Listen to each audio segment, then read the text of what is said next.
Hello there, my name is Paul James and welcome to Gamer School.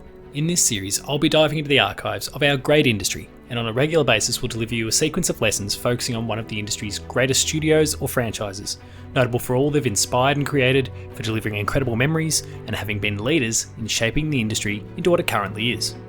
In Lesson 2, I'm here to talk to you about the Tomb Raider franchise, and as I will, every time we meet, we'll begin things kicking off with our history lesson.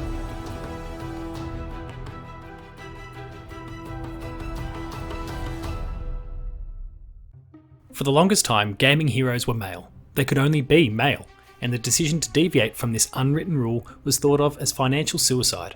It wasn't until 1993 when one company decided to buck the trend. And so, a number of years later, the first lady of gaming was brought into the world. Initially one of two optional protagonists, a male and a female character, the development team at Core Design, and in particular, designer Toby Gard, determined that to save space, they would cut down on the number of playable characters, with the female option, one that ultimately became Lara, being the chosen star. Tomb Raider had been born. Originally named Laura Cruz, the decision to present a female playable protagonist in a big budget game was unprecedented, but was informed by an observation by Gard that when watching people play Virtua Fighter, one of the two human players would always pick one of the only two available female fighters. As Lara's story began to take shape, and with a bit of influence from Eidos, who were seeking a more UK-friendly name, it was determined that she would have an English background, and this prompted the name change to Lara Croft. Lara was not initially the lovable female Indiana Jones that we saw her develop into. At stages, she took on a number of different forms that included ruthless military variants, an 11th generation countess, and a thrill seeker, amongst several others.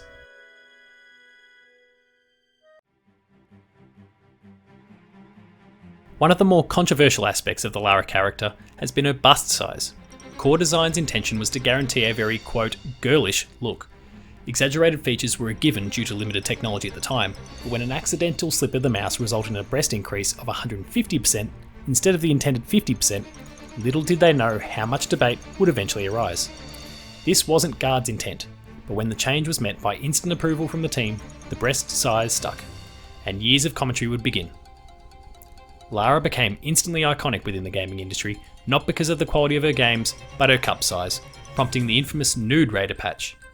This unfortunate blemish on the franchise's name was developed externally, and not by anyone at the team, but it proliferated so much that Core Design took action against any site that hosted pictures in an attempt to clean up any potential perceptions relating to the franchise or its developer.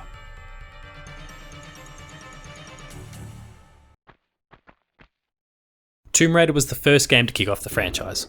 The October 1996 release first introduced us to Lara, as well as a perspective and gameplay approach that has largely persisted in the 2 decades plus that have passed since her debut. Launching only 6 weeks after the release of Super Mario 64, Tomb Raider flew to the top of the sales charts, where it remained for several months. As well as being a superb action game, Lara's first entry arrived at a point of change in console gaming, with 3D visuals and a wave of sex appeal guaranteeing a lengthy stint at the forefront of gamers' minds. Lara's first adventure saw her travel to several locations including New Mexico and Egypt in a story that involves Atlantis and horrific mutant beasts. Tomb Raider was released on Sega Saturn, PC and PlayStation before it was remade and re-released in the form of Tomb Raider Anniversary for the PS2, PS3, Xbox 360, Wii, PSP and PC in June of 2007. We'll talk more about Anniversary shortly though.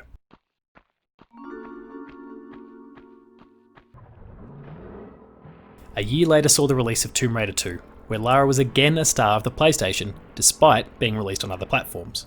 Conceptual development began before the first game launched, with a number of ideas that emerged through the development of the original game coming to fruition in the sequel.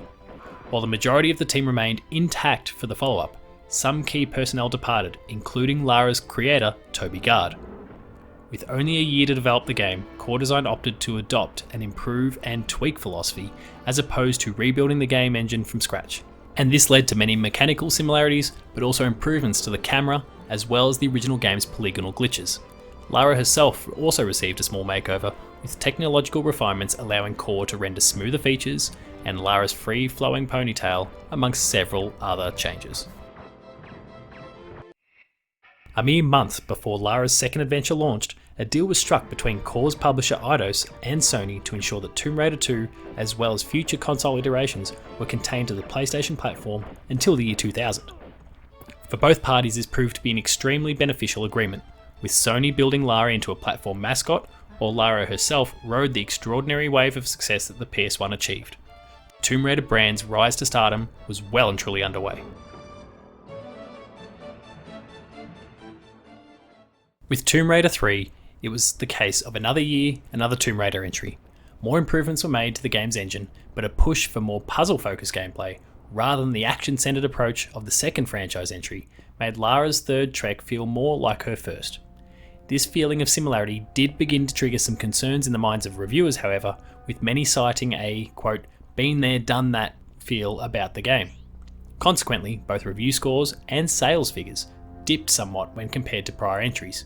With the decision made to align with PlayStation, this meant a change of focus for core design. Tomb Raider 3 was developed with the PS1 in mind first and foremost, meaning that we saw several visual and systemic improvements, from the use of polygons to improved detailing, new lighting systems, and much more. These inclusions were then improved upon further for the game's PC release.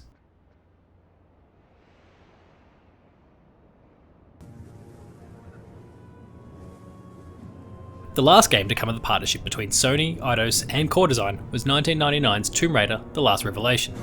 Initially releasing on the PS1 and PC the week of November 19, 1999, Last Revelation introduced a series of new mechanics, as well as the ability to revisit prior levels and complete other levels in a non-linear fashion. Development began on the game in 1998 as work on Tomb Raider 3 came to a close, but the game's engine was this time designed with PC in mind, then scaling the game back for the PS1 version. The game eventually launched on Dreamcast in March 2000, with the deal between Eidos and Sony now over. After years of rigorous work on 4 back-to-back Tomb Raider games, the fatigue was beginning to set in. Creative fatigue specifically was something cited by designer Andy Sandham as a primary reason behind the decision to kill Lara at the end of the game. He stated, "We all wanted to kill Lara. Looking at Lara's avatar all day every day for 2 years was about as much as some of us could take. Management was pretty hands-off, so for 2 weeks we hatched a plan to kill Lara and followed it through to fruition. By fruition, I mean Jeremy Heath-Smith, Core Design CEO, finding out we'd killed her and it was too far gone to reverse it, and taking us into his office and shouting at us."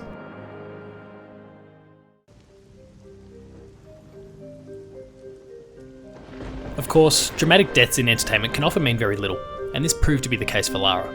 In 2000, 2 games were released. One, simply titled Tomb Raider, was Lara's first portable outing, and the first published by THQ as opposed to Eidos. Lara's first mobile journey was fairly well received, and it took some creative risks, bucking the trend of keeping player characters between 16 and 32 pixels tall by making her 48 pixels tall to accentuate her features. While Lara herself also featured 2,000 frames of animation, a large number for the time. In the same year, Core Design veterans were working hard to release Tomb Raider Chronicles, a half step for the IP, which saw a group of Lara's friends gathering at her memorial service to recount stories about some of her prior exploits. Based largely on cut content from The Last Revelation, Chronicles to this day is one of the worst received games in the franchise, both in terms of critical reception and sales. Indeed, we can only hope and pray that she may yet return to us. But I fear Von Croy digging in the hopes of discovering her alive may only be met with black reality. Indeed, indeed. 3 Tomb Raider projects were in the works through 2001, each one releasing in consecutive years. The first was a follow-up to the previous year's portable entry in the form of Tomb Raider: Curse of the Sword. Curse of the Sword was received not dissimilarly to its predecessor. Published by Activision, there were still many similarities between Curse of the Sword and its predecessor, and fans were appreciative of the fact. 2002's Tomb Raider: The Prophecy for GBA was not so popular, but was also the first Tomb Raider game not to be developed in-house at Core Design. Prophecy was criticised for its very repetitive and not especially original gameplay loop. Ubisoft's first foray with the franchise did not go down very well.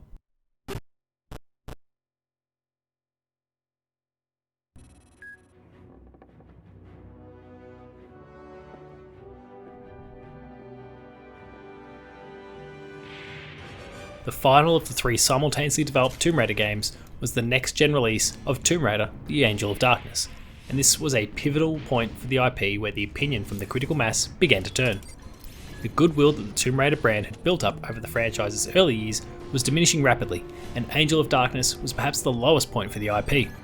Reviewers and consumers alike were bonded over their collective distaste for the game, citing the strong narrative and impressive level design as not being enough to overcome the many drawbacks that included a rough character model for Lara, many performance hitches across both versions of the game, an excessive number of loading screens, and moment-to-moment gameplay being comparatively poor to other, then available alternatives in the marketplace. After years of consecutive releases between 1996 and 2003, it was Angel of Darkness that prompted a 3-year hiatus for Lara and her adventures.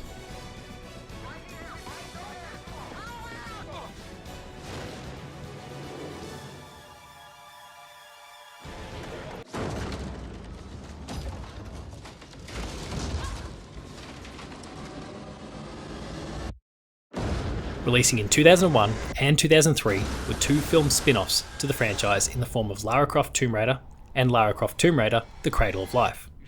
Both films starred Angelina Jolie and served as an enormous profile boost for the gaming franchise. In spite of what was transpiring in the gaming space and the fact that neither film were considered critical darlings, both films served as a significant PR win for the franchise. Lara was again the star of the big screen in the release of the 2018 film Tomb Raider, starring Alicia Vikander. Overall, the film was met with mixed to positive reviews, with the potential for a sequel currently being discussed.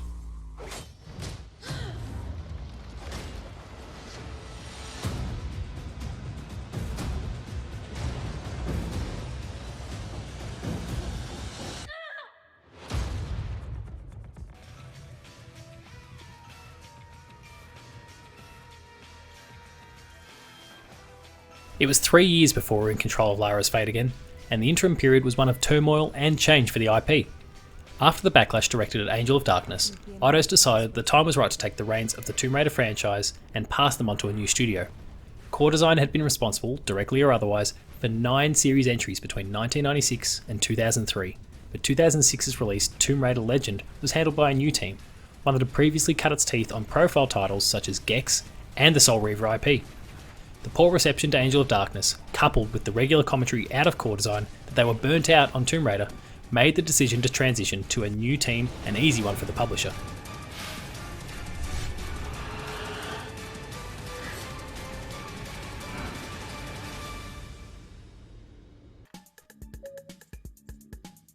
The decision still didn't sit well with some throughout Core Design, with commentary emerging from key personnel in the following years that was reflective of a team who felt betrayed by their publisher. A common prevailing feeling throughout those in the studio when they were stripped of the Tomb Raider IP was one of confusion. After over a decade of hard work, many sacrifices, incredible successes, and their IP being the primary reason behind Eidos' success, they were unceremoniously booted off the franchise after the release of only one poorly received title.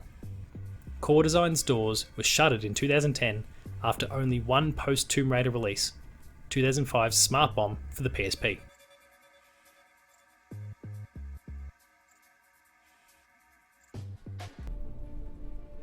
Releasing in April 2006, Tomb Raider Legend was a marked improvement over recent entries. Many critics considered it to be a massive return to form for the franchise. Lara's hunt for the long-lost mythical sword Excalibur was a revitalisation of many of the core tenets of the franchise, with Lara's creator Toby Gard returning while the game's composer, Troels Brunfolman, designed the game's music to change during levels to gel more with the moment-to-moment action.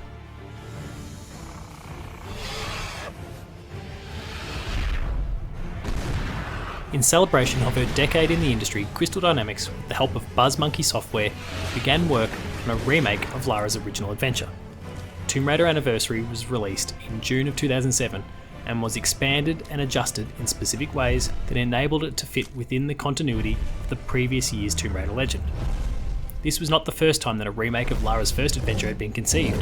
The original was proposed by Core Design in 2005 and was destined to come to the PSP and PS2, and was intended to stick far closer to the original version than Anniversary eventually did. That project died when Core Design were relieved of their responsibility of the Tomb Raider franchise though.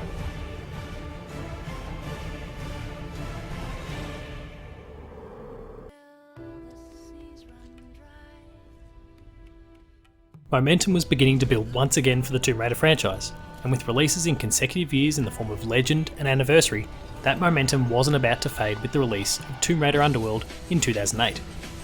A new engine that was later used in the development of Deus Ex Human Revolution was developed in the attempts to bring Lara's looks closer to a point of photorealism, while other changes sought to improve upon many of the concerns raised about the prior two entries. Unfortunately, in spite of making several large improvements, a great number of critics took aim at the uncooperative camera control, while several others were also unhappy with the game's combat. In spite of the expressed critiques, Underworld was another well-received Tomb Raider entry.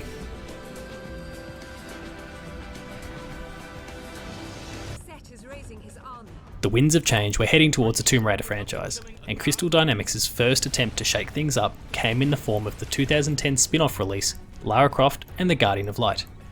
The top-down isometric camera looked down upon a very different gameplay approach to any of Lara's previous adventures, with the design philosophy being to create a more arcade-inspired action game.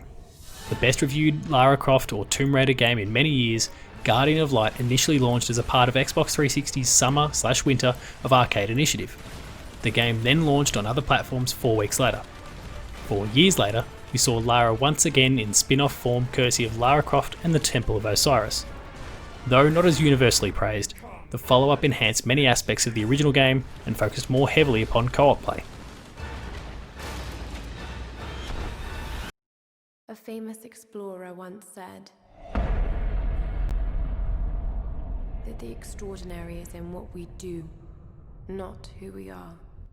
The Tomb Raider franchise had been through its ups and downs and had been through several periods of transition, but it was what Crystal Dynamics had been cooking up for Lara's 2013 adventure that was set to redefine the way that many looked at the Tomb Raider franchise. The era in which Lara was returning to the spotlight, though, was very different to the one she departed us in.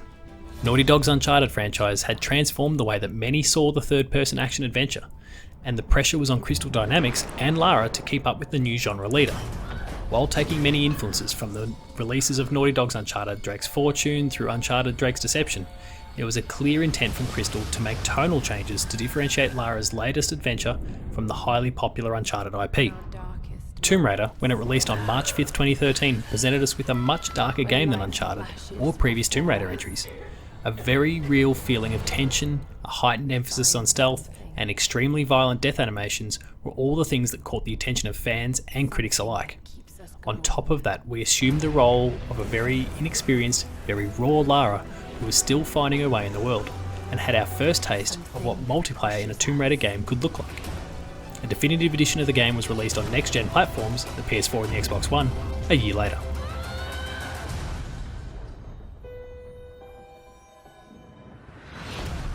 When you're ready, open your eyes. I think we're making progress in these sessions. Foregoing the annual release pattern of previous Tomb Raider release arcs, it wasn't until 2015 before we saw the release of Lara's next adventure. Development began on the sequel to Tomb Raider, eventually titled Rise of the Tomb Raider, shortly after the release of the 2013 reboot, with player feedback being central to the development process behind the game, with more puzzles and challenge tombs, fewer QuickTime events, and some smaller hub-like regions all being among the key outcomes from this developmental approach. Though the reboot and eventually the 2015 successor were critically acclaimed, neither game was immune from some degree of controversy.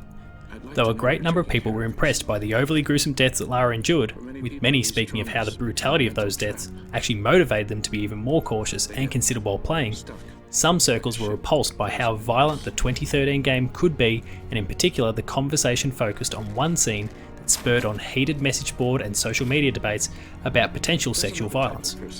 Fortunately, the speculation, fueled by a quick cut in a pre-release trailer, turned out to be incorrect. The intense spotlight was shone upon the game regardless. Rise of the Tomb Raider's period of exclusivity to the Xbox One was also a significant topic of conversation, for the largest period of that game's first 12 months of exclusivity. "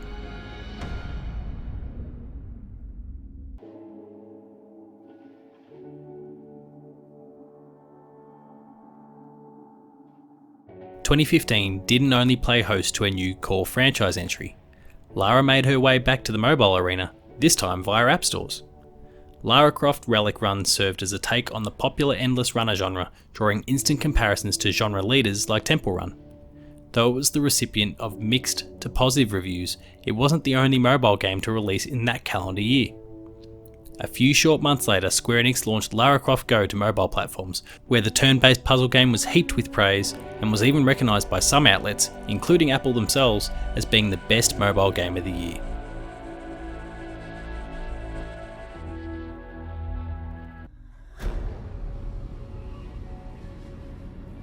For 2018's release of Shadow of the Tomb Raider, the reins for the IP had been handed on to Eidos Montreal, who had developed both Deus Ex reboots as well as 2014's Thief reboot. They had previously assisted Crystal Dynamics in the development of both prior games, but with this most recent release, it was their time to shine. Shadow of the Tomb Raider supposedly serves as the final act in Lara's coming-of-age story arc, and was the recipient of generally favourable reviews from critics. Crystal Dynamics, on the other hand, began work on a Marvel Avengers title.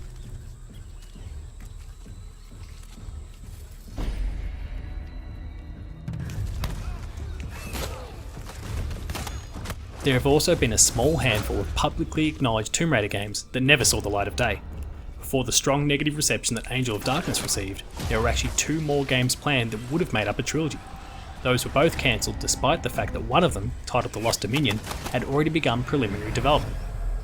Core Design's focus at this point shifted to, coincidentally, a remake of the original Tomb Raider game for the PSP. The game, to be called Tomb Raider, the Anniversary Edition, was targeting a holiday 2006 release. When Core Design was sold to Rebellion Developments, Eidos saw to it that their project was cancelled, with their rationale being they didn't want external teams working on their IP. I'm not turning back. As we stand, the future of the Tomb Raider IP is a little unclear. In November 2020, it was revealed that a new Tomb Raider mobile spin-off was on track for 2021 in the form of Tomb Raider Reloaded, a game we know little of so far, while stewards of the franchise Crystal Dynamics are still hard at work on the recently released, but not well received, Marvel's Avengers. Questions still remain about where and when the franchise will continue. Is there a short-term future in store, or will Lara again go on sabbatical? And when does she return? Will we be experiencing more of young Lara, or will we again be in the boots of the more experienced heroine that kicked things off? Only time will tell.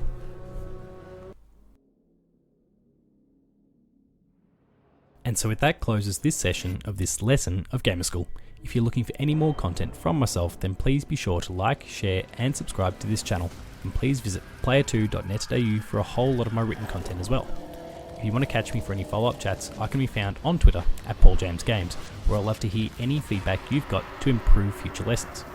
As for now though, I hope you've learned something interesting you can bring to your next online discussion, but until next time, that's all the time we've got for now. Class dismissed.